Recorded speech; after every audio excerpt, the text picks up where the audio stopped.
Hello दोस्तों, मैं पंकज कुमार नए वीडियो में आप सभी का फिर से स्वागत करता हूं। और सबसे पहले तो क्या आप सभी को धन्यवाद जो आप लोगों ने इससे पहले हम लोगों ने क्या किया था, जीएस वाले सेक्शन को इस तरीके से सॉल्व किया था, तो जिसको आप लोगों ने बहुत ज़्यादा ही प्यार दिया, तो सभी को धन्यवाद। और चलिए आज बताते हैं कि आज हम लोग क्या करने वाले हैं, सीसेट वाले सेक्शन को सॉल्व करने वाले हैं। तो इसमें हम लोगों ने क्या किया है, यूपीएससी के पिछले 3 साल के पीवाईक्यू को एनालाइज करने के बाद में ऐसे 20 क्वेश्चन ढूंढ के निकाले हैं, जिसमें क्या कर रही है यूपीएससी मल्टीपल टाइम्स मतलब कि वही क्वेश्चन पूछ रही है, बस अपना क्या डाटा और मतलब कि चेंज कर रही है। तो चलिए इसी प्रकार के क्वेश्चन को सॉल्व करते हैं अभी। और अभी क्या करेंगे, पहले 2024, 23 और 22 इन सभी क्वेश्चनों मतलब कि साल के क्वेश्चनों को हम लोग सॉल्व करने वाले हैं। तो क्या कीजिए, वीडियो को आप लोग लास्ट तक देखिएगा। साथ ही साथ क्या, वीडियो को आप लोग लाइक और चैनल को सब्सक्राइब भी कर लीजिए, क्योंकि इस तरीके की वीडियो आप जानते हैं बनाने में काफ़ी मतलब कि एनालाइज करना पड़ता है, काफ़ी मेहनत लगती है। और आप देख भी रहे होंगे कि आप लोगों के वीडियो बनाने के लिए कितना टाइम हो चुका है, तभी वीडियो बनाई जा रही है। तो इसके लिए क्या आप लोगों को बस वीडियो को लाइक और चैनल को सब्सक्राइब करना पड़ेगा। तो चलिए शुरू करते हैं अपने टॉपिक को। तो अभी क्वेश्चन है हमारा 2024 का बुकलेट सीरीज़ ए का क्वेश्चन नंबर 9। तो इसमें क्या पूछा है, और इस प्रकार का क्वेश्चन यूपीएससी लगभग 3 से 4 बार पहुंच चुकी है, बस क्या डाटा को चेंज कर रही है। तो इसमें क्या बोला है, गुणनफल है 1 से लेकर के 25 तक है, और जिसकी पावर चली है 2, 4, 6, 8 करके 50 तक से प्राप्त पूर्णांक के अंत में कितने क्रमांगत शून्य हैं, यानी कि इसमें पूछा गया कितने शून्य प्राप्त होंगे। तो इस प्रकार के क्वेश्चन जिसको आता है वो क्या कीजिए, वीडियो को पॉज करके आंसर अपना देगा, इसी तरीके से हर बार करेगा। तो चलिए इसका आंसर आप लोग को बताते हैं। बस आपको क्या 3 से 4 सेकंड मतलब 3 से मिनिमम 20 से 30 सेकंड लगेंगे इसको सॉल्व करने में, और आपको इजीली सॉल्व हो पाएगा। तो चलिए बताते हैं कैसे सॉल्व करना है। इस प्रकार के अगर कोई भी क्वेश्चन आता है तो आपको बस इतना देखना है कि क्या करना है, 2 और 5, क्या करना है 2 और 5 के जोड़े देखने हैं। जितने भी जोड़े मिल जाए हमें उतने ही जीरो होते हैं। तो अभी यहाँ पे देखते हैं 2 और 5 के जोड़े कैसे हमें मिलेंगे। तो यहाँ पे आप देखिए, यहाँ पे लिखा है 25 की पावर 50। तो अगर 25 को आप 5 में चेंज करेंगे तो क्या हो जाएगा, 5 की पावर 2, और जिसकी पावर क्या रहेगी, जिसकी पावर रहेगी 50, यानी कि हमें यहाँ से कितने मिल जाएंगे 5। तो 50 की 2 से मल्टीप्लाई हो जाएगी, यानी कि हमें यहाँ से मिल जाएंगे 150, यानी कि 105। तो यहाँ से हमें मिल गया 105। और उसके बाद में अगर आप यहाँ पे देखें, कहाँ पे, यहाँ पे देखें 4 है, तो 4 की बाद में क्या आएगा, 5 आएगा। तो 5 की पावर यहाँ पे क्या आएगी, 9 होगी। तो 5 की पावर 9 का मतलब 5 हमें 9 जो है 9 5 यहाँ से मिल जाएंगे। तो टोटल हमें कितने 5 मिल गए, 109 5 मिल गए। कितने से, केवल इस वाले नंबर से और केवल इस वाले नंबर से। उसके बाद में भी बहुत सारे 5 आएंगे, और इसी प्रकार से क्या होगा, हमारा 2 भी आएंगे। तो यहाँ से हमारे पास हमें सीधे सीधे दिखने को मिल गया कि 109 जो 5 हैं और 2 हैं, इसी से मिल गया। तो सीधे सीधे अगर ऑप्शन को आप देखते हैं तो कहीं पे भी 100 से ज़्यादा वाले 2 ऑप्शन है ही नहीं। तो यानी कि ए वाला हमारा ऐसे ही कट गया, क्योंकि यहाँ पे 50 है, बल्कि हमारे पास कितने हो गए थे, 9 ऑलरेडी, 109 ऑलरेडी मिल चुका है। और यहाँ पे 55 कट गया और 100 भी कट गया। तो सीधे सीधे हमें आंसर क्या मिल गया इसका, डी। तो आप जिसका मतलब कि आंसर आ गया है वो बता सकता है क्या उसका भी डी आंसर आया है। तो आप समझ गए होंगे, अगर नहीं समझे तो एक बार फिर से बता देते हैं कि क्या किया हमने। यहाँ से बस 5 को काउंट किया और 2 को काउंट किया। तो यहाँ से हमें कितने मिल गए थे, 105 मिल गया था, क्योंकि ये 25 है तो 25 की पावर क्या, 5 की पावर 2 हो जाएगी, जो हमें 100 मिलेगी। इसी प्रकार से हमें यहाँ से 9 मिलेंगे, उसके बाद में आगे भी कई मिलेंगे। तो 100 मतलब कि 100 से ऊपर हमें 5 और 2 मिल गए थे, उसके आगे हमें काउंट ही नहीं करना था। तो डी वाला आंसर हो गया। इसी प्रकार से आगे चलते हैं क्वेश्चन। तो अगला क्वेश्चन भी आप देख रहे होंगे, परसेंटेज से है। और ये क्वेश्चन भी कई बार यूपीएससी जो है रिपीट कर चुकी है, और इसी प्रकार से मतलब कई बार मल्टीपल टाइम्स रिपीट करती है। तो क्वेश्चन क्या है, क्वेश्चन बोल रहा है एक परीक्षा में जो है 80% छात्र जो है अंग्रेजी में उत्तीर्ण हुए हैं, उत्तीर्ण का मतलब पास हुए हैं, और 70% जो है हिंदी में पास हुए हैं। बाकी 15% जो विद्यार्थी हैं दोनों विषयों में फेल हो गए, यानी कि अनुत्तीर्ण का मतलब होता है फेल हो गए। ऐसे छात्रों की प्रतिशतता कितनी है जो केवल एक विषय में फेल हुए, यानी कि 15% जो है 2 विषय में फेल हुए हैं। तो आपको बताना है कि एक विषय में कितने प्रतिशत छात्र फेल हुए हैं। जहाँ हिंदी में जो है 70% पास हुए हैं, अंग्रेजी में 80% पास हुए हैं। तो चलिए अभी आपको बताते हैं इसको कैसे सॉल्व करना है। इसको सॉल्व करने का सबसे इजीली तरीका है कि पहले आपको क्या बताना है कि ये देखना पड़ेगा आपको पास बताना है या फेल। आपको फेल बताना है तो सारे के सारे आंकड़े किसको यूज़ करने पड़ेंगे, फेल वाले। अभी देखते हैं कि 80% छात्र जो है अंग्रेजी में फेल मतलब कि पास हुए हैं। तो अंग्रेजी वाला यानी कि इंग्लिश, तो इंग्लिश में अगर 80% पास हुए हैं तो फेल कितने हुए हैं हमारे पास, यानी कि 20%। तो 80% अगर पास हुए हैं तो फेल हमारे पास होगा कितना, 20%। वहीं क्या 70% जो छात्र हैं हिंदी में उत्तीर्ण हुए हैं। तो यानी कि हिंदी में कितने प्रतिशत फेल हुए हैं, तो हिंदी में फेल हुए हैं हमारे कितने, 30%। और क्या है, दोनों विषय में कितने फेल हुए हैं, तो दोनों विषय में फेल हुए हैं कितने, 15%। ठीक है। अभी आपको बताना है कि एक विषय में कितने फेल हुए हैं, तो इसके लिए आपको क्या क्या क्या कर लीजिए, बस वेन डायग्राम बना लीजिए, बहुत ही ईजिली हो जाता है वेन डायग्राम से। तो बोला है कि वेन डायग्राम क्या है, 15% जो क्या है दोनों में है। तो इसके लिए क्या है, यानी कि ऐसा डायग्राम बनेगा जो दो लोगों को आपस में पेयरिंग करता होगा, यानी कि इस तरीके से जे हो गया और जे हो गया। तो इस प्रकार से जे हो गया, तो इस प्रकार से हमारा डायग्राम बनेगा। मान लिया जे हमारा जो हो गया क्या इंग्लिश के लिए हो गया, जे वाला हमारा क्या हो गया, हिंदी के लिए हो गया। अभी क्या है, 15% जो है हमारे क्या दोनों में है। अभी आपको हम समझा रहे हैं तो थोड़ा मतलब कि धीमे धीमे समझा रहे हैं, वरना इसको सॉल्व करने में केवल 1 मिनट लगेगा, इससे ऊपर नहीं लगना चाहिए। तो क्या है, यहाँ पे हमने बोला है कि जो इंग्लिश के लिए जो हिंदी के लिए होगा, और 15% क्या है हमारे दोनों में फेल हुए हैं। तो आप यहाँ पे क्या कर लीजिए, यहाँ पे 15% आ गए। अभी क्या कीजिए, इंग्लिश में देखिए कितने थे, 20% फेल हुए थे, तो 15 तो हमारे पास ऑलरेडी आ चुका है। तो इंग्लिश में यहाँ पे कितने बढ़ेंगे, केवल 5 बढ़ेंगे, तो 5 और 15 कितने हो जाएंगे, 20 तो हमारे होगा। अभी क्या हो जाएगा हमारा, हिंदी में कितने हैं, हिंदी में 30 थे, तो हमारे पास 15 ऑलरेडी आ चुका है, तो हमें क्या बढ़ाने पड़ेंगे, केवल 15 बढ़ाने पड़ेंगे। तो अभी देख लीजिए हमारा डायग्राम कंप्लीट हो गया। अभी अब बताना हमें क्या है कि केवल एक विषय में कितने बच्चे जो थे फेल हुए थे। तो आप लोग देख लीजिए कि सिंगल सिंगल मतलब कि जो शेडेड एरिया है, जे वाला और जे वाला, इसमें कितने हैं, तो इसमें कितने हैं आप देख के बता सकते हैं। यहाँ से कितने मिलेंगे हमें, 5 मिलेंगे, तो 5, और यहाँ से कितने मिलेंगे, 15 मिलेंगे, तो +15, यानी कि टोटल आंसर कितना आएगा हमारा, 20। तो इस प्रकार से इसमें 20 कौन सा वाला आंसर है, तो 20 हमारा कौन सा है, बी, यानी कि इसका राइट आंसर क्या होगा हमारा, बी होगा।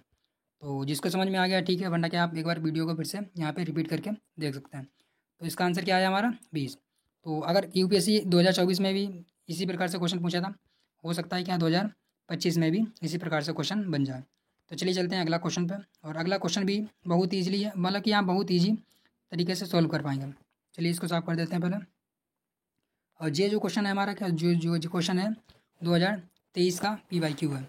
और आप जानते होंगे कि 2023 का सीसेट कितना टफ था, और उसमें अगर इस वाले क्वेश्चन को आप कर देते तो आपको कितनी बढ़त मिल सकती थी। और इसको क्वेश्चन को सॉल्व करने में केवल आपको 5 सेकंड लगने वाले हैं। और जिसको आता है वो क्या करिए, इसको कमेंट बॉक्स में बताइए क्या क्वेश्चन है। 150 प्रतियोगियों वाले किसी शतरंज टूर्नामेंट में जब जब कोई खिलाड़ी बाजी हारता है तो उसे क्या कर दिया जाता है, बाहर कर दिया जाता है। यह निश्चित किया गया है कि कोई भी बाजी बराबरी यानी कि टाई या ड्रॉ पर निर्णित नहीं होगी। इस पूरे टूर्नामेंट को कितनी बाजियां खेली गई, यानी कि इसमें क्या है, आखिर में जीतने के लिए कुल कितनी बाजियां जो हैं खेलनी पड़ी। तो टोटल प्रतियोगी कितने हैं, 150 हैं। तो अगर जहाँ पे भी कहीं पे भी अगर बोले कि हारने वाला बाजी जो है बाहर कर दिया जाता है, अगर जे वर्ड बोला जाता है, तो आपके लिए बस एक फार्मूला याद रखना है। वो फार्मूला क्या है कि n-1, बस इतना सा फार्मूला है, आपको बस इतना ध्यान रखना है, n-1। अगर आप n-1 कर देंगे तो क्या हो जाएगा, n कितना हमारा 150 है, तो सीधे सीधे क्या हो जाएगा 49, यानी कि सी वाला हमारा आंसर हो जाएगा। तो यही इसका आंसर था। आप देख रहे होंगे कितनी ईजिली, आपको अगर फार्मूला पता है तो आप बहुत ईजी तरीके से इसको सॉल्व कर पाएंगे। अब यहाँ पे 150 की जगह पे कोई भी नंबर डालें, 100 डालें, 200 डालें, बस आपको क्या करना है, n-1 करना है, यानी कि एक कम नंबर वाला आंसर होगा। तो आप देख रहे होंगे, तो आपका वीडियो आपको अच्छा लग रहा है तो क्या वीडियो को लाइक कर लीजिए और चैनल को सब्सक्राइब भी कर लीजिए। और लास्ट में क्या है, कॉम्प्रिहेंशन के भी कुछ क्वेश्चन आपको मिलने वाले हैं, तो इसके लिए भी क्या कीजिए, आप लोग इंतजार कीजिए। और आगे भी देखते हैं अगला क्वेश्चन। तो अगला क्वेश्चन आया है, किसी वृत्त पर एक समान दूरी वाले 8 बिंदु हैं, ठीक है। एक वृत्त है जिसपे क्या है, 8 बिंदु बने हुए हैं, 1 2 3 4 5 6 7 8, 8 बिंदु हैं। इन बिंदुओं के शीर्षों यानी कि इन जो बिंदु हैं इनके शीर्षों और व्यास, यानी कि जो बिंदु हैं कि शीर्ष और व्यास को एक भुजा यानी कि भुजा को लेकर के, शीर्ष और व्यास को एक भुजा को लेकर के कितने समकोण त्रिभुज बनाए जा सकते हैं, यानी कि 8 बिंदु हैं उससे कितने समकोण त्रिभुज बनाए जा सकते हैं। तो अगर आपको सीधे सीधे तरीका बताना है तो अगर आपको बताएं, इसको एक बार साफ करके फिर से बता देते हैं कि मान लिया कि आपको जो है यहाँ पे बनाना है 8, 1 2 3 4 5 6 7 8, इस तरीके से बोल रहा है कि कितने त्रिभुज बनाए जा सकते हैं। एक जे हो गया, एक जे हो गया, इस तरीके से आपको टोटल बनाने हैं। तो अगर आपको सीधे सीधे फार्मूला इसमें बताएं तो क्या होगा, यानी कि हमारे पास बिंदु कितने हैं, 8 हैं, और त्रिभुज में भुजाएं कितनी होती हैं, 3 होती हैं। तो 8 की मल्टीप्लाई आप क्या कर दिए, 3 से कर दीजिए, 8 तियाँ 24, सीधे सीधे आपको आंसर मिल जाएगा ए, यानी कि इसका आंसर क्या होगा 24। ये भी हमारा क्या PYQ था, और इस तरीके से भी UPSC का 2 से 3 बार क्वेश्चन पूछ चुकी है। तो चलिए चलते हैं अगला क्वेश्चन पे, और वीडियो अगर आपको अच्छा लग रहा हो तो क्या लाइक कर लीजिएगा बस। तो चलिए अगला क्वेश्चन है, ये भी क्या है काफ़ी ईजी है, और जिसको आता है वो लगाएगा, उसका आंसर कमेंट बॉक्स में बताएगा। इसमें बोला है यहाँ पे कुछ ऑपरेशन है, यानी कि कोई भी जो कहते हैं कि ऑपरेशन क्या मतलब होता है, जोड़ घटाना गुणा भाग या फिर कोई भी क्या कहते हैं ऑपरेशन है, तो उसको आपको समझना है और उसका आंसर बताना है। यानी कि क्या करना पड़े कि हमें इसके इन नंबरों का यूज़ करके 8 मिल जाए, क्या करना पड़े इन नंबरों का यूज़ करके हमें 5 मिल जाए, क्या करना पड़े इन नंबरों का यूज़ करके हमें 13 मिल जाए, क्या करना पड़े इन नंबरों का यूज़ करके हमें क्या मिलेगा, जी हमें बताना है। तो क्वेश्चन एक बार पढ़ देते हैं कि यदि 7 operation 9 operation 10 is equal to 8, उसके बाद में 9 operation 11 operation 13 is equal to 5 है, इसके बाद में 11 operation 17 operation 21 is equal to 13 है, तो 23 ऑपरेशन 4 ऑपरेशन 15 का मान क्या होगा, इसको आपको सॉल्व करना है। तो चलिए जिसको आता है वो क्या कमेंट बॉक्स में बताए, और नहीं आता तो देखें। अभी आपको क्या करना है, इसमें बस आपको बस ध्यान रखना है आंसर कितना आ रहा है, बड़ा आ रहा है या छोटा आ रहा है। तो इसको सबसे सिंपली सॉल्व करने का तरीका होता है, अगर आंसर बहुत ही बड़ा आ रहा है तो यानी कि किसी ने मतलब कि UPSC ने क्या किया होगा, इसमें मल्टीप्लिकेशन या फिर कहीं पे गुणा हो रही होगी। और अगर आंसर बहुत छोटा आ रहा है तो क्या हो रहा होगा, जोड़ हो रहा होगा, घटाना हो रहा होगा, या फिर डिवाइड हो रहा होगा, यही आंसर मतलब कि लग रहा होगा। तो चलिए अभी क्या हम बता देते हैं, इसको हम पहले ही सॉल्व कर चुका हैं, तो आपको बता देते हैं इसमें क्या होगा, जोड़ हो रहा है। तो जोड़ना कैसे, जैसे कि 7 9 10, तो 7 + 9 + 10, जब इन सभी को जोड़ेंगे तो आपको क्या मिलने वाला है, 9 7 कितना हो गया 16, 16 10 कितना हो गया हमारे पास 26। अभी तो 26 मिला, पर यहाँ पे UPSC ने क्या लिखा है, 8 लिखा है। अभी क्या कीजिए, इन 26 में अभी जोड़ दीजिए तो कितना हो जाएगा, हमें 8 मिल जाएगा। इसी प्रकार से हर एक क्वेश्चन में UPSC ने यही किया है।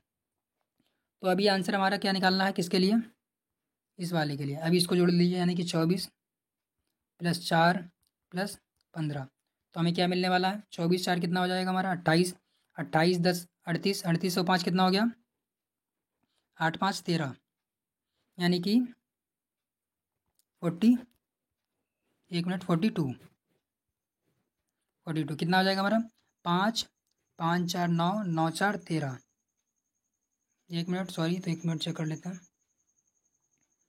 तो आपने अगर नहीं देखा तो यहाँ पे थोड़ी सी मिस्टेक हो गई थी, देख लेंगे आप। यहाँ पे क्या है, यहाँ पे 23 है ना कि 24 है, तो यही तभी बार बार मिस्टेक आ रही थी और तभी आंसर नहीं मैच हो रहा था। तो यहाँ पे क्या है 23 है, तो क्या हो जाएगा 5 5 और 4 कितना हो गया हमारा, 5 4 9 9 3 12, तो 12 का 2 हो गया। उसके बाद में क्या हो गया, 1 यानी कि 2, और 2 2 4 यानी कि 42 हो गया।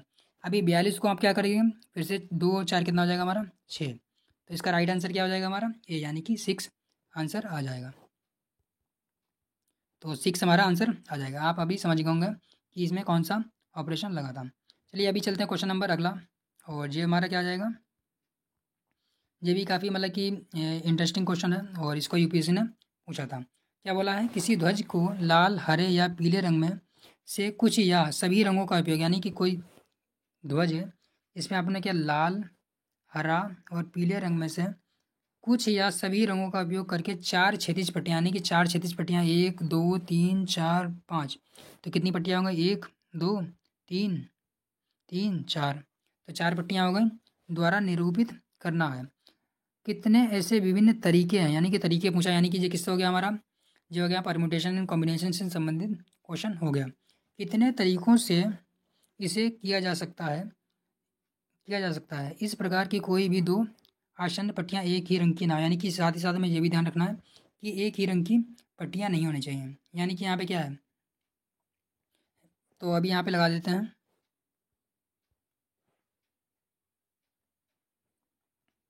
तो अगर आप समझ पा रहे होंगे, तो तरीके का मतलब होता है कि यानी कि ये क्वेश्चन किसका है, परम्यूटेशन का, यानी कि कॉम्बिनेशन का नहीं है। तो चलिए यहाँ पे परम्यूटेशन का मतलब कोई फार्मूला लगा देते हैं।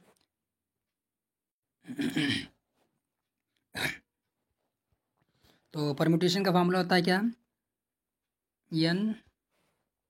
NP R, NPR, जिसको नहीं पता है वो क्या देखेगा, अभी बता रहे हैं जिसको। NPR तो परम्यूटेशन का फार्मूला होता है NPR, और जिसको अभी खोल के बताएंगे तो NPR का मतलब होता है factorial N upon factorial N minus R। तो ये हमारा क्या होता है, फार्मूला होता है। यहाँ पे N कितना दिया हमें, यानी कि कलर की संख्या कितनी है, कलर की संख्या हमारे पास है 4, तो N का मतलब 4। और R कितना है, R हमारे पास कितना है, 3 है, तो R की जगह हमें क्या रखना है, 3। तो यानी कि एक बार साफ कर देते हैं तो आपको समझ में आ जाएगा, क्योंकि जगह यहाँ पे कम है और मैं कोई पेंसिल से नहीं लिख रहा हूँ, बस अपनी उंगली का यूज़ कर रहा हूँ। तो अभी देखते हैं। तो हमने बोला है NPR, तो हमने बोला है N का मतलब है 4, P का मतलब है P और 2, NP 3। तो अभी इसको खोलेंगे तो हमने बोला फैक्टोरियल 4 अपॉन फैक्टोरियल 4 माइनस 3। तो इसको सॉल्व करेंगे तो क्या हो जाएगा हमारा, फैक्टोरियल 4 अपॉन फैक्टोरियल 1। आगे इसको सॉल्व कर लेते हैं। तो फैक्टोरियल होल जिसको नहीं खोलना आता, कि इसका मतलब होता है कि 4 से लेकर के 1 तक की मल्टीप्लाई करनी है, तो यानी कि 4 गुणे 3 गुणे 2 गुणे 1 बटे में नीचे 1 है तो 1 गुणे 1 कर दीजिए, चाहे आपसे सिंपली छोड़ दीजिए। तो अभी क्या मल्टीप्लाई इसकी आएगी, 4 3 12 और 12 दूनी 24, यानी कि इसका आंसर क्या आएगा, 24 आंसर आ जाएगा। तो अभी इसमें आंसर कौन सा दिया है, 24। तो इस तरीके से आप इसको सॉल्व कर सकते हैं। तो ये वाला हमारा क्वेश्चन किससे था, परम्यूटेशन मतलब कि था, परम्यूटेशन से था। तो अभी आपको समझ में नहीं आया तो एक बार फिर से दिखा देते हैं। ये फार्मूला हमारा होता है NPR, तो इसका फार्मूला खुलता है तो factorial N upon factorial N minus R। यहीं पे N बराबर कितना है, 4 है, और P उसके बाद में R बराबर कितना है, 3 है। और जिसको नहीं आता तो फिर उसको क्या डिटेल में कॉन्सेप्ट पढ़ना पड़ेगा। अभी हम लोग क्या कर रहे हैं, बस अभी मतलब कि हमारा C सेट पास में, मतलब कि क्या कहते हैं, एग्ज़ाम पास में। तो अभी हम लोगों को क्या करना है, बस इंपॉर्टेंट क्वेश्चन का प्रैक्टिस करनी है। अभी ये वाला क्वेश्चन आया, और ये क्वेश्चन क्या है, उससे भी बहुत ही ईजी और बहुत ही हार्ड भी है और बहुत ही ईजी है। जिसको आता है उसके लिए क्या बहुत ही 1 सेकंड का है, और जिसको नहीं आता है उसके लिए घंटों का है। तो अभी इस क्वेश्चन को आप देखिए, उस समूह को चुनिए जो अन्य समूह से भिन्न है। और ये भी क्वेश्चन हमारा क्या है, 2023 का या फिर 24 का, 23 का ही है हमारे हिसाब से। तो इसमें आपको चुनना है जो विभिन्न मतलब कि अलग डिफरेंट है। इसमें A वाला है, B वाला, C D, जिसको आता है वो बताए। तो अभी क्या देख रहे होंगे आप, इसमें 17 37 47 97 31 41 53 67, यानी कि 67 72 71 73 79 83। उसके बाद में दिया है हमें 83 89 91 97। तो इस प्रकार से हमारे इतने सारे ऑप्शन हैं। अभी इसमें से बताइए क्या आंसर सही होगा, और जिसको पता है वो तो समझ गया होगा, जिसको नहीं पता उसको मैं बता दे रहा हूँ। तो इसमें क्या है, इन सारे नंबरों में आंसर इसका होगा हमारा D वाला। और वो क्यों होगा, क्योंकि ये जो तीनों नंबर हैं, ये तीनों नंबर जो हैं अभाज्य संख्याएं हैं, और बाकी इसमें क्या अलग अलग हैं। तो इस प्रकार से हमारा इसका आंसर क्या होगा, D होगा। चलिए चलते हैं अगले क्वेश्चन पर, और लास्ट में अभी हमारे क्या कॉम्बिनेशन भी बचे रहेंगे। तो अभी क्या इस प्रकार दिए गए, ये वाला क्वेश्चन क्या है हमारा, डाटा सफिशेंसी और डाटा इनसफिशेंसी का। तो इसमें बताना है, इस प्रकार दिया है क्या, जिसके बाद 2 कथन है। एक प्रश्न दिया है जिसके बाद कथन 2, यानी कि 1 और 2 है। प्रश्न और कथनों पर विचार कीजिए। यदि एक क्या बोला प्रश्न है में, और इसका हमें आंसर देना है इन दोनों कथनों का यूज़ करते हुए। तो प्रश्न है, यदि एक कक्षा में औसत अंक कितने हैं, 60 है, तो कक्षा में छात्रों की संख्या कितनी है, यानी कि कक्षा का औसत संख्या कितनी है, 60 है। एक कक्षा में औसत अंक जो है 60 है, तो कक्षा में छात्रों की हमें संख्या बतानी है। तो पहला डाटा हमें दिया हुआ है, कक्षा में अधिकतम अंक कितने हैं, 70 हैं, और न्यूनतम 50 है। क्या इससे हमें कुछ जानकारी मिली, कक्षा में अधिकतम अंक और न्यूनतम अंकों को छोड़ देने से औसत में कोई अंतर नहीं मिलता। क्या हमें इससे कोई जानकारी मिली।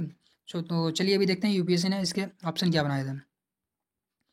तो इसके ऑप्शन बनाए थे, प्रश्न का उत्तर दोनों में से एक अकेला एक कथन का प्रयोग करके उत्तर दिया जा सकता है, किंतु अकेले अन्य कथन का प्रयोग करके नहीं दिया जा सकता। अगला वाला है बनाया है, प्रश्न का उत्तर अकेले किसी भी एक कथन का प्रयोग करके दिया जा सकता है, यानी कि बोला है किसी भी एक कथन का यूज़ करके आप इसका क्या मतलब कि किसी भी एक कथन का यूज़ करके आप बता सकते हैं कि कक्षा में कितने छात्र हैं। और लास्ट C वाला बनाया है कि प्रश्न का उत्तर दोनों कथनों का एक साथ प्रयोग करके दिया जा सकता है, यानी कि दोनों का अगर एक साथ यूज़ करें तब दिया जा सकता है, परंतु किसी भी एक कथन का प्रयोग करके नहीं दिया जा सकता। और इसके बाद में बोला है प्रश्न का उत्तर दोनों कथनों का एक साथ प्रयोग करके भी नहीं दिया जा सकता। अभी जिसको ये आता है डाटा सफिशेंसी और इनसफिशेंसी का, तो उसके लिए तो ये क्वेश्चन बहुत ईजिली है, मतलब कि ईजी है। और जिसको नहीं आता उसके लिए क्या, मतलब कि पसीने छूट जाएंगे। तो वैसे मैं बता देता हूँ, क्वेश्चन तो बहुत ही ईजी है। तो इसमें क्या करना पड़ेगा कि आप देख के समझ पाएंगे कि आपको बताना छात्रों की संख्या, और कहीं पे भी आप देख रहे होंगे संख्या के बारे में जिक्र ही नहीं हुआ है। कक्षा में अधिकतम अंक बताया 70 है, न्यूनतम 50 है। तो इससे हमें संख्या के बारे में तो कुछ जानकारी मिली नहीं, यानी कि हमारा क्या हो गया, ये वाला क्वेश्चन तो गलत हो गया। कौन सा वाला, किसी भी एक का दिख मतलब कि बताया जा सकता है। और उसके बाद में बोला है कक्षा में अधिकतम अंक और न्यूनतम अंकों को जोड़ने पर छोड़ देने पर औसत में कोई अंतर नहीं मिलता। तो यहाँ पे भी अंकों की बात हुई है, तो यहाँ से भी हमें क्या, छात्रों की संख्या के बारे में कोई जानकारी नहीं मिली। तो इस प्रकार से यानी कि दोनों का अगर आप चाहे अकेले यूज़ कीजिए चाहे आप दोनों को मिला के कीजिए, आपको आंसर मिलने वाला ही नहीं है, क्योंकि कहीं पे भी संख्या के बारे में कोई बात नहीं हुई है। तो सीधे सीधे इसका आंसर क्या हो जाएगा, प्रश्न का उत्तर दोनों कथनों को एक साथ प्रयोग करके भी नहीं दिया जा सकता, तो अकेले तो होना पॉसिबल ही नहीं है। तो अभी चलते हैं क्वेश्चन नंबर 37 पे, जिसमें क्या है, क्लॉक, कैलेंडर और मतलब कि क्या कहते हैं, क्लॉक से संबंधित यानी घड़ी से संबंधित क्वेश्चन है। और ये क्वेश्चन भी काफ़ी मतलब कि अच्छा क्वेश्चन है, और ये हो सकता है अगले साल मतलब कि ये वाला रिपीट हो जाए। तो अभी देख लेते हैं कि बोला है किसी घड़ी में एक ही दिन, यानी कि एक ही दिन में बोला किसी घड़ी में 10 बजे और 2 बजे के बीच में घंटे की सुई और मिनट की सुई कितनी बार संपाती होंगी। संपाती का मतलब है एक के ऊपर दूसरी का आना, इसे कहते हैं संपाती। तो बोला है 10 बजे से लेकर के 2 बजे तक की कितनी बार घड़ी की सुइयाँ दोनों हैं, मिनट वाली और घंटे वाली, एक के ऊपर एक आएगी। तो चलिए इसको सॉल्व करते हैं, और जिसको आता है वो क्या करेगा बताएगा।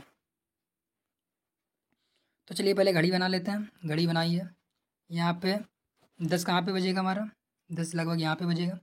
और 2 कहाँ पे बजेगा, 2 लगभग यहाँ पे बजेगा। तो 2 हमारा कहाँ पे बजेगा, लगभग यहाँ पे बजेगा। अभी बताइए 10 के और 2 के बीच में कितने बजेंगे, यानी कि ये हो गया हमारा 10, ये 11, ये 12, ये हो गया हमारा 12। उसके बाद में ये हो गया हमारा 1 और ये हो गया 2। यानी इनके बीच में कितने घंटे हुए, 1 2 3 4 घंटे हुए। अगर सुई यहाँ पे 10 बजे है और 10 बजे है और एक सुई ये है, अगर सुई जो है हमारी यहाँ से चल करके इधर आएगी, तो यानी कि 10 से 11 बजने में एक बार हमारे पास मतलब क्या करेगी, एक बार क्या करेगी, क्रॉस करेगी। यानी कि 10 से लेकर के 11 बजने में एक बार क्रॉस करेगी। उसके बाद में आपको सिंपली क्या बना के देख लेना, आंसर हमको मिल जाएगा। 10 से 11 तक बनेगी क्या, एक बार क्रॉस करेगी। उसके बाद 11 से 12 में जाएगी तो फिर से एक बार करेगी। 12 से 1 में जाएगी तो फिर से एक बार बनाएगी, मतलब कि जो कि संपाती होगी। पर बस यहाँ पे आपको ध्यान रखना है कि जब 1 से 2 में जाएगी तो हमारी जो सुई होगी मिनट वाली वो केवल 12 तक ही तो जाएगी, तो यानी कि इस बार क्रॉस नहीं कर पाएगी। तो टोटल हमारा आंसर क्या होगा हमारा, तो टोटल आंसर हमारा हो गया यानी कि 3 बार। और यही यूपीएससी की मतलब ट्रिक थी क्वेश्चन को पूछने की, तो इसलिए यूपीएससी ने शायद क्वेश्चन पूछा होगा। तो इसका आंसर क्या होगा हमारा, यानी कि 3 बार। तो अभी आप नहीं समझे तो एक बार फिर से वीडियो को आप देख सकते हैं, वरना अगर समझ गए तो बहुत ही अच्छी बात है। और अगर आपको डिटेल में कॉन्सेप्ट समझना है तो इसके लिए आपको क्या डिटेल वीडियो देखने पड़ेंगे। ये क्या हमारा एक तरीके से मैराथन क्लास है, जो कि हमारे यूपीएससी आने वाले पेपर को मतलब कि सॉल्व करने में मदद करें। तो चलिए आगे चलते हैं कैलेंडर से संबंधित। और कैलेंडर वाला इसमें बोला है, ये भी हमारा क्या है 2024 का क्वेश्चन है। इसमें बोला है कि वर्ष 2025 का कैलेंडर किस वर्ष के कैलेंडर के समान होगा। तो इसको आपको सॉल्व करके बताना है कि 2025 का जैसा कैलेंडर है ऐसा ही कैलेंडर किस वर्ष में होगा। और चलिए इसको बता देते हैं, और इसके लिए भी बहुत ही सिंपल और शॉर्ट ट्रिक है। इसको आपको क्या करना है, बस 2025 लिखना है। और आपको अगर पता है तो लीप वर्ष जो आता है कितने वर्ष बाद आता है, 4 साल बाद आता है। तो सिंपली 4 से डिवाइड करना है। और क्या देखना है कि रिमाइंडर कितना बचा, यानी कि शेषफल कितना बचा। तो अभी डिवाइड करते हैं, 4 पंचे 20। उसके बाद में क्या हो गया हमारा, पूरा पूरा कट गया, जीरो बढ़ाना पड़ेगा। 1 मिनट, इस तरीके से डिवाइड ना करके इस तरीके से करते हैं ताकि कोई मिस्टेक ना हो। वैसे कर सकते हैं पर इस तरीके से करते हैं। 4 यहाँ पे 2025, चलिए आप समझ लीजिए अपने आप।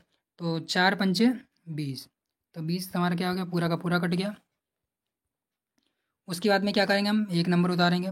अभी दूसरा उतारना तो हमें यहाँ पे जीरो बढ़ाना पड़ेगा। और 5, तो 4, अब 4 से क्या हमें 25 काटना पड़ेगा। तो 4 पंचे 20 तो ज़्यादा हो जाएगा, मतलब 4 पंचे 20, 4 छंग 24, तो यहाँ पे हमारा क्या आएगा 24। तो लास्ट में हमारा रिमाइंडर कितना बचा, एक बचा है। अगर यहाँ पे आप बस आपको ट्रिक याद रखनी है कि रिमाइंडर अगर एक बचता है तो कैलेंडर कितने साल बाद रिपीट होता है, 6 साल बाद रिपीट होता है। तो यानी कि 30 में आपको क्या जोड़ना, मतलब 25 में क्या जोड़ना पड़ेगा, 6 जोड़ना पड़ेगा। तो इसका आंसर क्या हो जाएगा, 2031 हो जाएगा। और वहीं अगर एक बार फिर से आपको बता देते हैं, अगर शेषफल 0 आता तब कितने साल बाद रिपीट होता, 28 साल बाद रिपीट होता। अगर रिमाइंडर 1 आया है तो कितने साल बाद रिपीट होगा, 6 साल बाद रिपीट होगा। अगर रिमाइंडर हमारा यानी कि 2 और 3 आता तो कितने साल बाद रिपीट होता, तब हमारा जो होता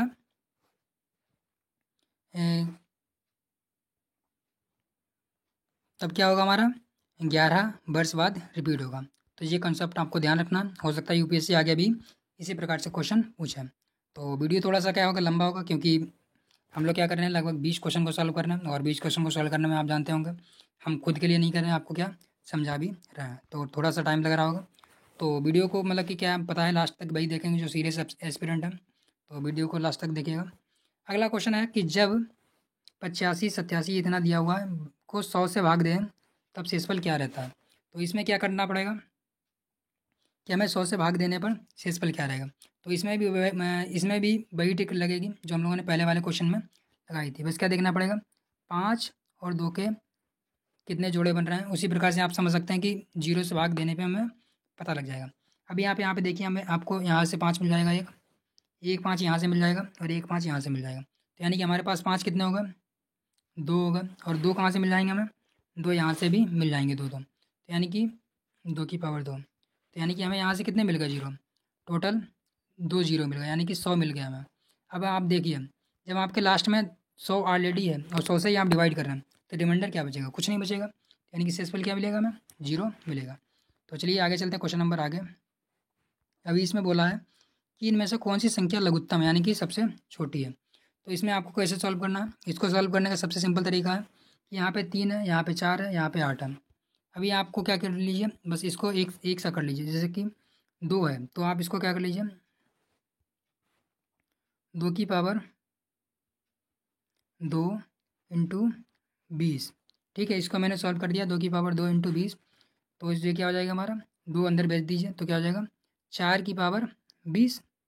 तो हमने क्या कर लिया, इसको 4 में चेंज कर लिया, तो 4 की पावर क्या हो गई हमारी 20। सॉरी, एक मिनट फिर से, 4 की पावर क्या हो गई 20। और वहीं क्या हमारे जो 3 की पावर 21, तो ऐसे रहने दीजिए। उसके बाद में क्या 4 की पावर कितनी है हमारी, एक 18 चल रही है। अगला क्या हो जाएगा हमारा 8 है, तो इसको भी आप 4 में चेंज कर दिए, तो 4 की पावर कितनी हो जाएगी हमारी 12 दूनी 24। तो हमने यहाँ पे सीधे सीधे क्या कर दिया, 8 को कर दिया 2 गुणे, एक मिनट फिर से दिखा देते हैं आपको सही से करके।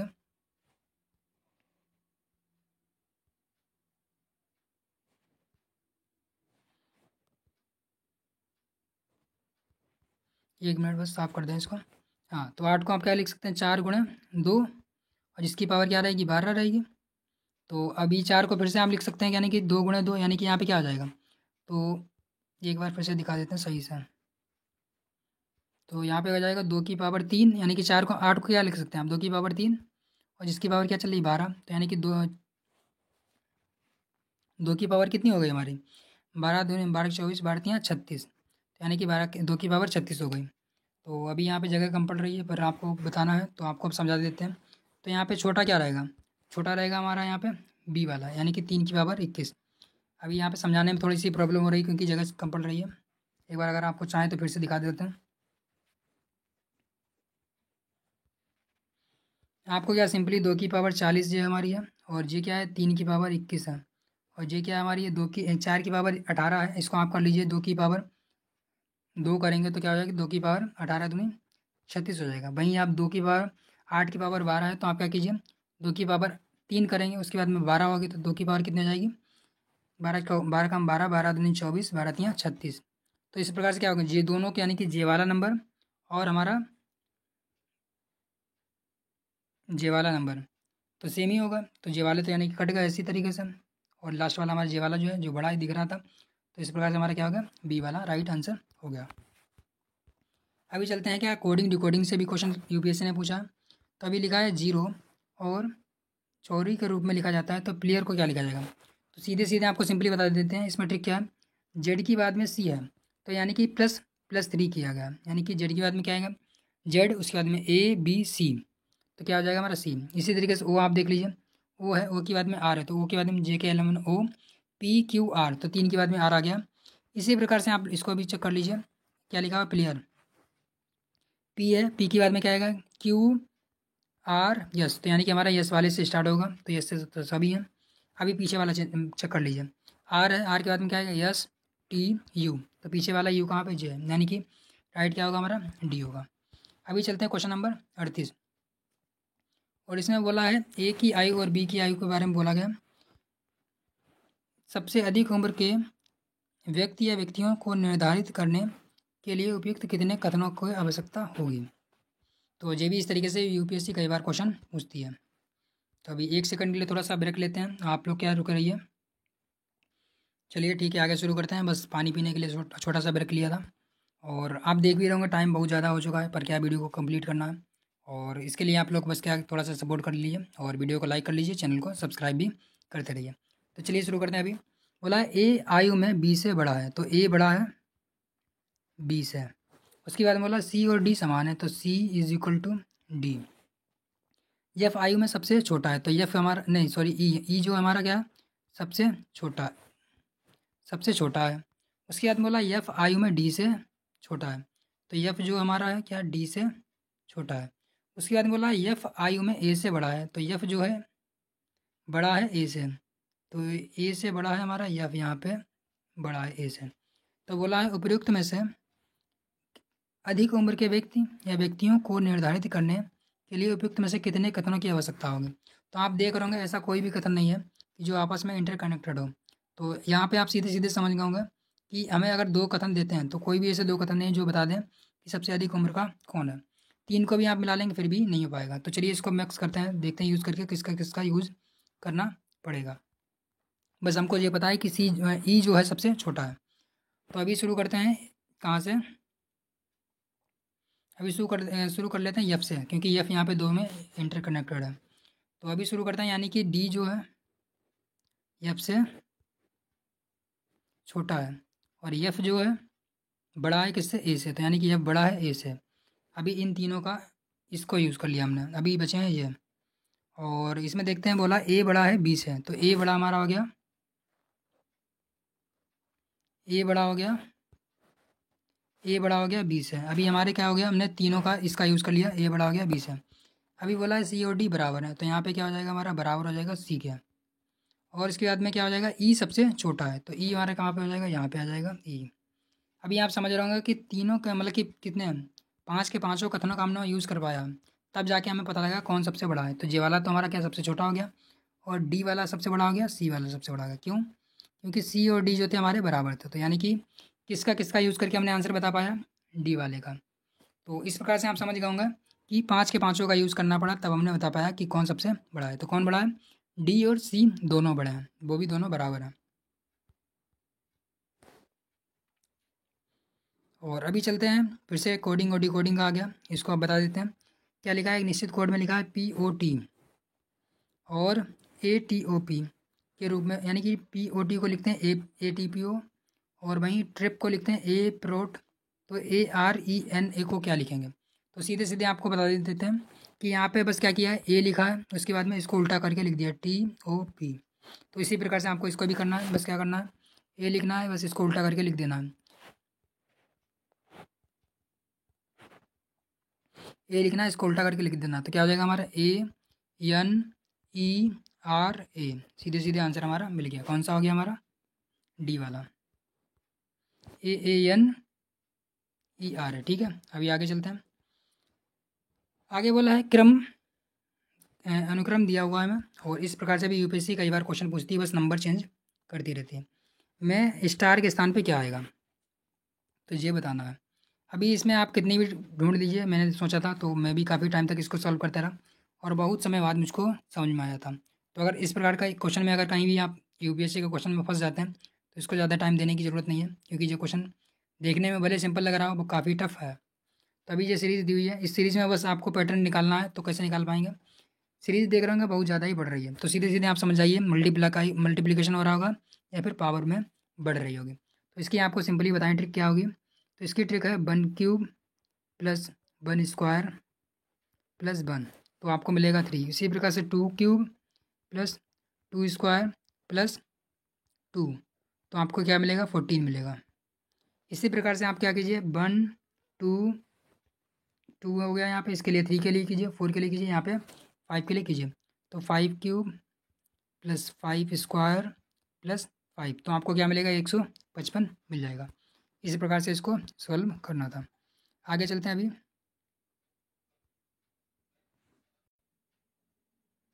तो चलिए अगला क्वेश्चन कर लेते हैं। ये भी हमारा क्या है PYQ से संबंधित है, और इसमें बोला है कि 6 बालक का वजन बराबर कितने 7 बालिकाओं के वजन के बराबर है। वहीं 3 बालक का वजन 3 पुरुषों का वजन जो है 4 महिलाओं के वजन के बराबर है। यहाँ पे छोटा सा कन्फ्यूजन हो जाता है, जो कि मुझे भी एग्जाम हॉल में हो गया था कि मुझे लगा था ये दोनों अलग अलग हैं, पर क्या है ये पूरी एक ही लाइन है, बस आपको इतना ध्यान रखना है। तो यानी कि 6 बालक बराबर 7 बालिकाएँ बराबर 3 पुरुष बराबर 4 महिलाएँ हैं। तो यदि महिलाओं का औसत वजन कितना है 63 है, तो बालकों का वजन कितना होगा ये आपको बताना है। यानी कि औसत महिलाओं का वजन कितना होगा 63, तो आपको बालकों का औसत वजन बताना है। तो इसको सिंपली आप कैसे सॉल्व कर सकते हैं। आपको टोटल महिलाओं की संख्या मतलब टोटल महिलाओं का वजन निकाल लेना पड़ेगा। तो महिलाओं की संख्या कितनी है 4 है, तो आप लोग क्या कर दीजिए 63 की मल्टीप्लाई कर दीजिए 4 से, तो कितना आंसर आएगा 4 तियाँ 12 और 4 छंग 24 और 1 25, तो हमारा कितना आ गया 252 आ गया। तो 252 क्या है टोटल वजन है। तो चाहे आप 6 पुरुष हों चाहे 7 बालिकाएं हों चाहे 3 पुरुष हों चाहे 4 महिलाएं हों, ये टोटल वजन कितना है हमारा 252 है। वहीं क्या है पुरुषों किसका हमें औसत निकालना है बालकों का औसत निकालना है। तो बालकों की संख्या कितनी है 6 है, तो आपको क्या करना है बस सिंपली 6 से डिवाइड कर देना है। क्या करना है सिंपली 6 से डिवाइड कर देना, आपको आंसर मिल जाएगा। 6 एकम 6, 6 दूनी 12, 6 तीन 18, 6 चौक 24। अभी आप समझ रहे होंगे 24 है यानी कि 4 तो कई में है, तो 4 आगे आपको सॉल्व करना पड़ेगा। अभी क्या 24 आया तो एक बचा 4 तियाँ 12, सॉरी 6 दूनी 12, तो आपका आंसर क्या हो गया 42, यानी कि 42 किलो जो है एवरेज वजन है किसका बालकों का। इसी प्रकार से आप सॉल्व कर सकते हैं। अभी चलते हैं क्वेश्चन नंबर अगला। ये भी हमारा क्या है 2024 का PYQ है। इसमें हमने क्या किया थोड़ा सा आगे पीछे हो गए 24 मतलब कि 22 23 24, इसमें मतलब कि आगे पीछे क्वेश्चन में बस क्या आपको बता दे रहे हैं जी किसका है 2024 का आया था। तो इसमें आपको बताना है इस प्रकार से भी UPSC कई बार मेजरमेंट से संबंधित क्वेश्चन पूछती रहती है। तो उपयुक्त में से कितने कथन सही हैं। क्या बोला 1 litre is equal to 1 metre cube. और अगर आपने PYQ देखा होगा तो PYQ में UPSC ने इससे पहले भी इन प्रकार के क्वेश्चन पूछे हैं। तो अगर आप PYQ को इस प्रकार से सॉल्व कर लेते हैं तो आपको आगे आने वाले CSET में बहुत ज़्यादा मदद मिलने वाली है। तो 1 मीटर क्यूब 1 लीटर का मतलब क्या होता है 1 मीटर क्यूब, तो बिल्कुल सही है। वहीं 1 मीट्रिक टन क्या होता है, यानी कि 1 मीट्रिक टन का मतलब होता है 1 टन में कितने क्विंटल होते हैं। तो 1 टन में कितने 10 क्विंटल होते हैं, पर ये क्या बोल रहा है किलोग्राम में बोल रहा है, तो 1000 किलोग्राम हो जाएंगे। ये भी हमारा सही है। 1 हेक्टेयर में क्या होता है 10,000 वर्ग मीटर होता है, तो ये भी हमारा सही है। इस प्रकार से इसका आंसर क्या हो जाएगा हमारा D हो जाएगा। चलिए आगे चलते हैं। अब हमारे चालू हो गए कॉम्प्रिहेंशन के। तो अभी कॉम्प्रिहेंशन के कितने हमें करना है 1 2 3 4, तो इस प्रकार से हमें टोटल 4 कॉम्प्रिहेंशन हमने निकाले हैं, जो कि UPSC मल्टीपल टाइम्स इन्हीं प्रकार के कॉम्प्रिहेंशन को पूछती रहती है। तो चलिए अभी कॉम्प्रिहेंशन को हल कर लेते हैं। तो चलिए अभी क्या करते हैं कॉम्प्रिहेंशन को हल कर लेते हैं। और ये भी हमारे कॉम्प्रिहेंशन किससे लिए हैं 2024 23 और 22 से लिए गए हैं। तो क्या बोला है जब वैज्ञानिकों के एक अंतर्राष्ट्रीय दल ने भूमिगत बेसाल्ट चट्टानों में से कार्बन डाइऑक्साइड और जल के मिश्रण को पंप के द्वारा प्रवाहित किया तो मूल रासायनिक प्रक्रिया हुई। अम्लीय मिश्रण ने चट्टानों में विद्यमान कैल्शियम और मैग्नीशियम को घोल दिया और चूना पत्थर का निर्माण हुआ। वैज्ञानिकों ने जोर देकर कहा कि मूल रूप से कार्बन डाइऑक्साइड चट्टानों में परिवर्तित हो जाती है। तो इसके बारे में आपको बताना है उपयुक्त निम्नलिखित कथनों में से कौन सा परिच्छेद में अंतर्निहित सर्वाधिक तर्कसंगत विवेकपूर्ण और व्यवहारिक सुझाव को सर्वोत्तम रूप से दर्शाता है। तो आपको बस इतना ध्यान रखना क्या इसमें अंतर्निहित होना चाहिए, सर्वाधिक तर्कसंगत होना चाहिए, विवेकपूर्ण होना चाहिए और व्यवहारिक भी होना चाहिए। तो सुझाव आपको बताना है जो दर्शा रहा है। तो क्या है, यह भवन निर्माण प्रयोजनों के लिए वाणिज्यिक स्तर पर चूना पत्थर उत्पादन करने के लिए एक सस्ता व्यवहारिक विकल्प है। तो आप सीधे सीधे समझ गए होंगे, बिल्कुल बकवास बात कर दी कि भवन निर्माण, तो भवन निर्माण की कोई बात नहीं है। उसके बाद में बोला है इसका उपयोग कार्बन प्रच्छादन यानी कि सिक्वेस्टेशन की एक विधि के रूप में किया जा सकता है। तो हाँ, बिल्कुल ये हो सकता है। उसके बाद में क्या बोला, एक विधि के द्वारा बेसाल्ट चट्टान को कैल्शियम और मैग्नीशियम चट्टानों का एक अच्छा स्रोत बनाया जा सकता है। बात तो बिल्कुल सही है, परंतु क्या इससे डायरेक्ट मैच नहीं हो रही। पर अभी देखते हैं आगे इसको। कार्बन डाइऑक्साइड और जल को मिश्रण कर उत्तम चट्टान विलयन अम्ल का उत्पादन किया जा सकता है, यानी कि रॉक डिजॉल्विंग एसिड। तो एसिड भी बनाने की कोई खास ज़रूरत नहीं पाती है। तो अगर आपको मतलब कि मोस्ट क्या कहते हैं कि अच्छा क्वेश्चन जो है वो कौन सा हमारा इसका आंसर होगा, बी वाला, यानी कि कार्बन सिक्वेस्टेशन में इसका उपयोग किया जा सकता है। जैसा कि आप यहाँ पे भी देख रहे होंगे, कार्बन डाइऑक्साइड क्या चट्टान में परिवर्तित हो जाती है। तो इसका यूज़ कहाँ पे किया जा सकता है, कार्बन सिक्वेस्टेशन में किया जा सकता है। अभी चलते हैं क्वेश्चन नंबर अगला। अगला क्या हमारा पूर्व धारणा से संबंधित क्वेश्चन है, जो कि यूपीएससी पूर्व धारणा वाला भी क्वेश्चन पूछती है। तो भूगोलवेत्ताओं ने महासागर के रंग के 175 उपग्रह चित्रों का विश्लेषण किया, जो महासागर की सतह पर पादप प्लवक उत्पादकता का एक सूचक है, और यह पाया कि विशाल प्लवी हिमशैल यानी कि आइसबर्ग दक्षिणी महासागर में कार्बन के 20% तक भंडारण के लिए उत्तरदायी, यानी कि जो आइसबर्ग हैं वो क्या है, महासागर में कार्बन डाइऑक्साइड के 20% तक भंडारण के लिए उत्तरदायी है। शोधकर्ताओं ने पता लगाया कि विशाल प्लवी हिमशैलों से पिघला हुआ जल, जिसमें लोहा और अन्य पोषक तत्व होते हैं, अब तक की अप्रत्याशित रूप से उच्च स्तरीय पादप प्लवक में वृद्धि में सहायक होता है। तो ये बारे में बताया, यानी कि जो आइसबर्ग है या फिर जो दक्षिणी महासागर में लगभग क्या 20% तक की कार्बन को मतलब कि भंडारण करता है, जो कि बाद में इसमें क्या पोषक तत्व जो होते हैं वो क्या है, पादप प्लवक में वृद्धि के लिए सहायक है। तो पूर्व धारणा पूछी गई है। तो चलिए पढ़ लेते हैं। विशाल प्लावी हिमशैल दक्षिणी महासागर की एक प्राथमिक उत्पादकता और खाद्य श्रृंखला पर प्रभाव डालता है। एक बार फिर से पढ़ लेते हैं, थोड़ा सा हमने मतलब कि क्या कहते हैं कि फ्लो टूट गया था। विशाल प्लवी हिमशैल दक्षिणी महासागर की प्राथमिक उत्पादकता है और खाद्य श्रृंखला पर प्रभाव डालता है। तो बिल्कुल सही बात बोली है। उसके बाद में बोला है विशाल प्लवी हिमशैलों के पिघलने से जलवायु परिवर्तन प्रभाव उत्पन्न हो सकते हैं और विश्व मत्स्य उद्योग प्रभावित हो सकता है। तो क्या कहीं पूर्व धारणा में कहीं पे मत्स्य उद्योग की बात हुई थी? तो बिल्कुल गलत हो गया हमारा यहाँ पे ये। तो यानी कि फर्स्ट वाला तो बिल्कुल सही है, जबकि आप देख भी रहोगे उच्च स्तरीय पादप प्लवक की वृद्धि की बात की थी। तो यानी कि इसका क्या आंसर होगा हमारा, केवल एक पूर्व धारणा सही है। अभी चलते हैं, लास्ट के 2 बचे हैं और चलिए इसको भी कर लेते हैं। और जो यहाँ तक आया है तो उसके लिए बहुत बहुत धन्यवाद है। और इसका मतलब क्या है, आप बहुत ही सीरियस एस्पिरेंट हैं जो कि इस वीडियो को आप अभी तक देख रहे हैं। अभी देखते हैं कि विकास की प्रक्रिया ने मक्का से प्रोषित होने वाली इल्लियों यानी कि कैटरपिलर को एक अद्वितीय क्षमता प्रदान की है। वे पौधों को कीट परभक्षियों के विरुद्ध किसी प्रतिरक्षा को निष्क्रिय करने के लिए प्रेरित कर सकती हैं। इससे इल्लियों को अधिक खाने और तेजी से वृद्धि करने में सहायता मिलती है। इस प्रभाव को उत्पन्न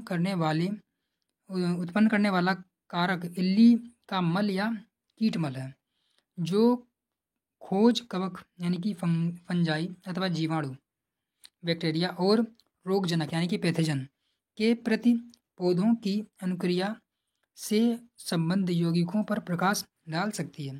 तो बताना क्या है, निम्नलिखित में से कौन सा कथन परिच्छेद के संप्रेषित सर्वाधिक तर्कसंगत विवेकपूर्ण और व्यवहारिक संदेश का सर्वोत्तम रूप से दर्शाता है? तो किसान अपने खेत में, यहाँ पे ये भी ध्यान रखिए क्या व्यवहारिक बोला है, विवेकपूर्ण बोला है, तर्कसंगत बोला है, इन सभी को भी ध्यान रखना पड़ता है। तो किसान अपने खेतों या बागानों में इल्लियों का उपयोग खरपतवार खाने के लिए कर सकते हैं। तो क्या ये एक व्यवहारिक विकल्प है? तो बिल्कुल भी नहीं है कि खेत में क्या इल्लियों का यूज़ कर सकें कि खरपतवार खा लें उसके। तो क्योंकि खरपतवार ही क्यों खाएंगे वो तो क्या फसल भी तो खा सकते हैं। तो ए वाला तो बिल्कुल गलत हो गया। अभी चलते हैं बी, ये खोज नैदानिक रूप से उपयोगी सूक्ष्मजीवी यौगिकों के विकास में सहायक कर सकती है। तो हाँ, लगभग सही हो सकता है ये भी। यह खोज जैविक पारिस्थितिकी रूप से संधारणीय पीड़कनाशी दवाओं के विकास में सहायक हो सकती है। तो यानी कि यहाँ हमारा सी वाला भी सही हो सकता है। इल्लियों को आनुवांशिक रूप से रूपांतरित किया जा सकता है। तो आनुवांशिक की कहीं बात नहीं हुई थी, तो डी वाला भी गलत हो गया। यानी कि बी और सी में से कोई एक हमारा सही हो सकता है। अगर बात की जाए तो का मोस्ट मतलब कि अच्छा मतलब कि राइट क्वेश्चन जो है हमारा होगा सी वाला होगा। यानी कि इसका राइट आंसर क्या होना चाहिए, सी होना चाहिए। अभी चलते क्वेश्चन नंबर आखिरी है जो लास्ट है, और अभी हम लोग आ चुके हैं, इतनी बड़ी जर्नी को कंप्लीट कर लिया है और टाइम भी बहुत ज़्यादा हो चुका है। आखिरकार वीडियो मतलब कि कंप्लीट करते करते लगभग 2 बज चुका है, और इस वीडियो को जब तक कंप्लीट करेंगे क्या पूरा 2 बज जाएगा। तो चलिए मतलब इसको भी कर लेते हैं। मानव विकास की प्रगति बनाए रखने के मानव विकास की प्रगति बनाए रखने के सामने सबसे बड़ा खतरा इस रूप में दिखाई देता है कि उत्पादन और उपभोग के स्वरूप में दिनों दिन अधारणीयता बढ़ती जा रही है। वर्तमान उत्पादन मॉडल जीवाश्म ईंधन पर बहुत अधिक निर्भर है। यानी कि वर्तमान का उत्पादन मॉडल जो है जीवाश्म ईंधन पर बहुत अधिक निर्भर है। अब हम जानते हैं कि यह स्वरूप अधारणीय है क्योंकि यह संसाधन सीमित है। मानव विकास को सही अर्थों में धारणीय बनाने के लिए आर्थिक समृद्धि और ग्रीन हाउस गैस उत्सर्जन के बीच घनिष्ठ संबंधता को पृथक करना जरूरी है। कुछ विकसित देशों ने पुनर्चक्रण का प्रयोग कर और सर्वाधिक परिवहन तथा आधारिक संरचना में निवेश कर इनके अति दुष्प्रभावों को कम करना आरंभ कर दिया है। किंतु अधिकांश विकसित देशों को परिष्कृत ऊर्जा स्रोतों की ऊंची कीमत और अल्प उपलब्धता के कारण बाधाओं का सामना करना पड़ रहा है। विकसित देशों को चाहिए कि वे विकासशील देशों को धारणीय मानव विकास की ओर जाने में सहायता करें। यानी कि विकसित देश क्या करें, विकासशील देशों की सहायता करें। तो उपयुक्त में से किसके किनके कारण उत्पादन शुरू में अधारणीयता आ रही है। यानी कि अधारणीयता क्यों आ रही है। जीवाश्म ईंधन पर भारी निर्भरता। क्या जीवाश्म ईंधन पर भारी निर्भरता है? तो बिल्कुल सही बात है। अभी यहाँ पे हमने बताया भी था, देख रहा हूँ ये लिखा हुआ ठीक। उसके बाद में बोला है संसाधनों की सीमित उपलब्धता। तो ये वाला भी हमने कहीं पर टिक लगाया था। तो संसाधन की सीमित उपलब्धता यानी कि 1 और 2 तो हमारे बिल्कुल सही हैं। उसके बाद में पुनर्चक्रण प्रसार। तो आप अगर सीधे सीधे समझ सकते हैं कि अगर पुनर्चक्रण को प्रसारित करेंगे तो क्या अधारणीयता आएगी या फिर संधारणीयता आएगी। तो क्या ये हमारा तीसरा वाला गलत हो गया। तो यानी कि 3 काटते ही हमें क्या मिल गया, ए मिल गया। ये तो हमारा सही था। यानी कि इसका राइट आंसर क्या होगा, हमारा ए होगा। तो इस प्रकार से हमने क्या टोटल 20 के 20, वैसे 20 से ज़्यादा भी होगा, 1 या 2 क्वेश्चन ज़्यादा ही हैं। तो टोटल हमने क्या लगभग 20 क्वेश्चन को सॉल्व कर लिया। कहाँ से लेकर के 2024, 23 और 22 के PYQ को एनालाइज करने के बाद में मोस्ट इंपॉर्टेंट क्वेश्चन जो होते हैं उसको हमने सॉल्व कर लिया। तो आपने वीडियो को यहाँ तक देखा, इसके लिए बहुत बहुत धन्यवाद। और आप समझ रहे होंगे कि इतना इंपॉर्टेंट वीडियो बनाने में बहुत ही अधिक मेहनत लगती है और बहुत ही अधिक टाइम लगता है। तो क्या कीजिए, वीडियो को लाइक कर लीजिए और चैनल को सब्सक्राइब भी कर लीजिए। तो चलिए मिलते हैं नेक्स्ट वीडियो में इसी प्रकार के इंपॉर्टेंट वीडियो के साथ। धन्यवाद।